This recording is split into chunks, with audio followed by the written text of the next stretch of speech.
이재명 대통령 발언 시작합니다. 시간이 지연되고 있긴 합니다만 마저 인사 나누시고요. 네, 우리 정상 여러분 너무 반갑습니다. 지금부터 제32차 에이펙 경제 지도자 회의를 시작하겠습니다. 에이펙 회원 경제 지도자 여러분, 초청에 응해 주신 UAE의 칼리드 왕세자님, 천년고도 경주에 오신 것을 우리 대한민국 국민들과 함께 진심으로 환영합니다. 2025년은 대한민국이 국민의 놀라운 저력으로 민주주의를 회복하고 국제사회에 완전히 복귀한 역사적인 해입니다. 이 막중한 시기 에이펙 경제 지도자 회의의 의장을 맡게 되어 진심으로 영광스럽게 생각합니다. 에이펙이 눈부신 성취를 이루며 다자주의적 협력의 모범을 바로 세웠던 그 순간마다 대한민국은 그 여정을 주도하며 함께 해왔습니다. 원년 회원으로서 에이펙의 발전을 이끌었고 1991년 서울 선언을 통해 에이펙의 제도적 기반을 마련했습니다. 2005년 부산에서는 아태 지역 무역 자유화를 위한 구체적 이행 방안, 즉 부산 로드맵이 채택됐습니다.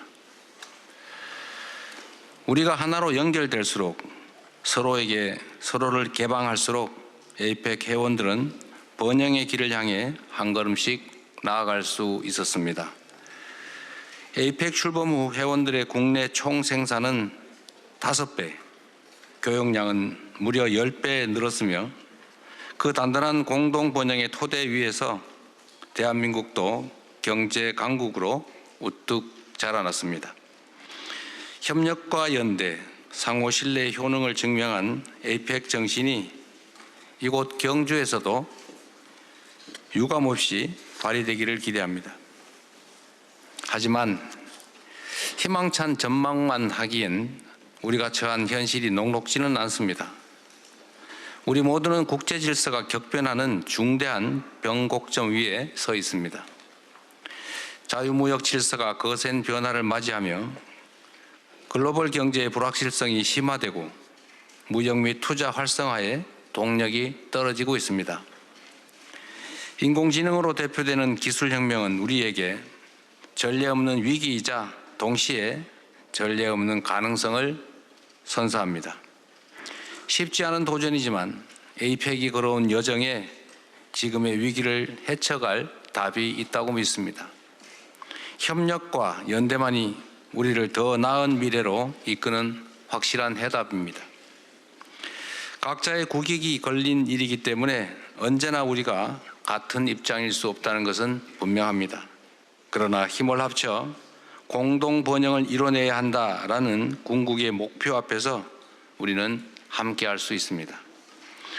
우리가 만들어가는 지속 가능한 내일, 그리고 연결, 혁신, 번영이라는 이번 정상회의의 주제는 5년 전 우리가 함께 채택한 에이펙의 미래 청사진 푸트라자야 비전 2040의 정신을 이어받은 것입니다.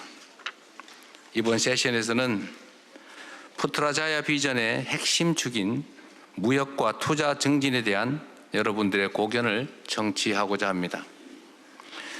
국제경제 환경의 격변이라는 새로운 도전 앞에서 어떻게 에이펙의 비전을 달성해 나갈 수 있을지 허심탄회한 토론과 건설적인 논의가 이루어질 수 있기를 기대합니다. 경제 지도자 여러분, 이틀간의 논의가 펼쳐질 이곳의 이름은 화백 컨벤션 센터입니다. 고대 신라 왕국에서는 나라에 중요한 일이 있을 때마다 여러 사람이 모여 의견을 조율하는 화백회의가 열렸습니다. 화백 정신은 일치단결한 생각을 강요하지 않습니다. 서로 다른 목소리가 어우러져 만들어낼 화음의 심포니를 추구하며 조화와 상생의 길을 찾는 것이 신라의 화백 정신입니다. 조화와 화합으로 번영을 일궈낸 천년 고도 경주에서 함께 미래로 도약할 영감과 용기를 얻어가기를 기대합니다. 이상으로 개회사를 마치겠습니다.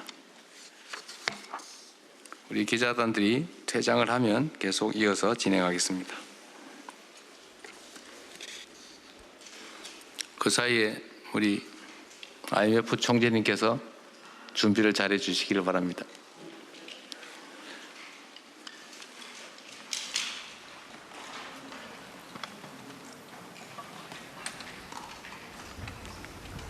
아마 곧바로 게오르기에바 총재의 연설이 예정이 돼 있어서 네. 그렇게 이재명 대통령이 언급을 한 것으로 보입니다. 개회사가 방금 종료가 됐고 이제 취재진들이 퇴장을 하고 나면 그때부터 본격적인 회의가 시작됩니다.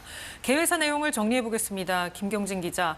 언제나 우리가 같은 입장일 수는 없지만 공동 번영은 이뤄내야 한다라고 이야기했는데요. 가장 핵심되는 메시지 정리해 주시죠. 일단 이재명 대통령의 메시지 중에 좀 눈길을 끄는 부분이 서로 개방하고 연결될수록 예. 번영의 길을 나아간다. 이 이야기를 하려고 했던 것 같습니다. 실제로 이 에이펙의 의미를 우리가 아까 1시간 동안 이야기를 했는데 에이펙이 출범한 이후에 이 지역의 국내 총생산이 5배 늘었고 교역량이 10배 늘었다라고 이야기를 하면서 이렇게 공동 번영의 토대 위에서 대한민국도 경제 강국으로 성장할 수 있었다라고 예. 이야기를 했습니다. 그러면서 이 협력과 연대 그리고 상호 신뢰의 효능을 증명하는 이 에이펙 정신이 경주에서도 유감없이 발휘되기를 기대한다라고 이야기를 했고요. 하지만 이렇게 희망찬 전망만 하기에는 현실이 녹록지 않다라는 예. 점을 언급을 했습니다. 이 모든 국제 질서가 격변하는 변곡점 위에 서 있다라고 이야기를 했고요. 이 자유무역 질서가 거센 변화를 맞이하고 있는 상황이고 또 거기에다가 AI, 인공지능과 같은 여러 가지 혁신들이 우리에게 전례 없는 위기이자 동시에 가능성을 선사하고 있다고 이야기를 했습니다. 예. 그러면서 쉽지 않은 도전이 되겠지만 지금까지 에이펙이 걸어온 길에 답이 있다라고 언급을 했고요. 협력과 연대만이 우리를 더 나은 미래로 이끌 수 있다. 각자의 국익이 있기 때문에 녹록진 않겠지만 힘을 합쳐서 공동 변형을 이뤄내자라고 이야기를 했고요. 또 눈길을 끈 게 이 화백 컨벤션 센터라는 이 장소의 이름을 소개하면서 고대 신라에서는 화백회의가 열렸다. 근데 화백 정신은 어떤 일치 단결을 강요하지 않고 조화와 상생의 길을 찾는 거니까 이번에 이 자리에서도 그게 발휘됐으면 좋겠다라고 언급을 했습니다. 네, 교수님. 지금 어쨌든 현실이 녹록지 않기 때문에 그렇기 때문에 우리가 또 모여서 이야기를 해야 된다라는 메시지로 읽혀요. 오늘 회의 좀 원활히 진행될 수 있을까요? 처음에 나온 개회사 메시지가 에이펙 정상회의 본회의의 방향성을 명확히 제시한 것 같습니다. 한국이 에이펙으로 인해서 선진 강국이 되는데 굉장히 도움을 받았고 그런 도움을 다른 국가도 똑같이 받을 수 있고 앞으로 그렇게 계속 가야 된다는 메시지였거든요. 그리고 그것 때문에 한국의 역할이 더 중요하다 그런 얘기를 했고 그러면서 동시에 다자 무대, 다자 플랫폼은 문제의 근원이 아니라 처방을 위한 해법으로서의 단초가 있다. 그러니까 국익은 국익대로 가져갈 수 있는 여러 가지 노력이 있겠지만 그와 병행해서 다자주의를 잘 활용해야지 근원적인 국익에 도움이 될 것이다라는 얘기를 지역을 넘어서 전 세계까지 이제 메시지를 발신한 거기 때문에 글로벌 책임국가 외교 차원에서도 부합하는 메시지일 뿐만 아니라 외교적 지위를 확장하는 데도 의미가 있는 메시지라고 봅니다. 그러니까 각자의 차이는 인정하되 최대한의 공통점을 찾아서 함께 번영하자 이런 걸 주제로 지금 정상들이 대화를 나눌 거로 보입니다.